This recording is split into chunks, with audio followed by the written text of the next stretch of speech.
with shopping bags, residents racing to get out.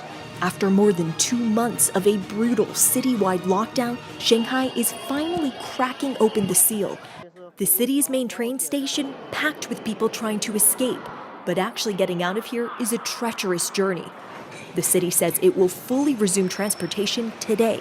But earlier, people have been seen trekking miles across highways, dragging their luggage or strapping it to bikes. Even journeys of dozens of miles or more, not swaying their determination. The train station parking lot has become a campsite, some leaving days earlier than their departure time, terrified they could be locked down again if they stay at home. The masses outside the train station, a stark contrast to the rest of Shanghai. Hundreds of thousands still remain locked in.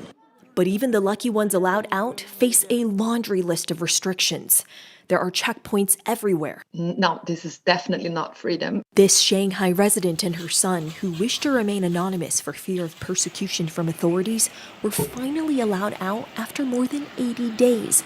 Her only solace is seeing her son outside and smiling for the first time in a long time. My child now has depression because of the lockdown.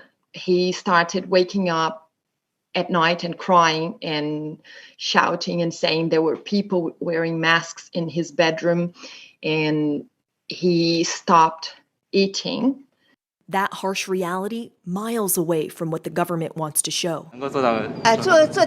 Watch this state TV reporter pull the microphone and camera away during a live interview when the resident starts to complain about the lockdown. She says, "I've never lived through anything like this, being locked inside your home and not allowed to go out. What a big joke." Officials say the city will start returning to normal in June, but residents are doubtful. So this does feel like endless nightmare. Her freedom lasted less than a week.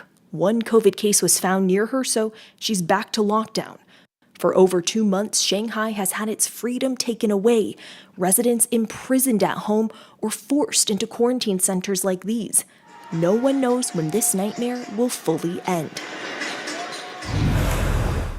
Jake, people in Shanghai, they are relieved, but they're also in huge disbelief. They have really been left traumatized by this months-long lockdown, and it's really eroded people's trust in the government. And even though most of Shanghai's 25 million are finally able to step outside today, hundreds of thousands still remain locked inside. And these past few months have really been a wake-up call to Shanghai, that in authoritarian China, even if you live in the country's wealthiest, most cosmopolitan city, your freedoms could be taken away in an instant. There is no assurance here, Jake, that all of this won't happen again.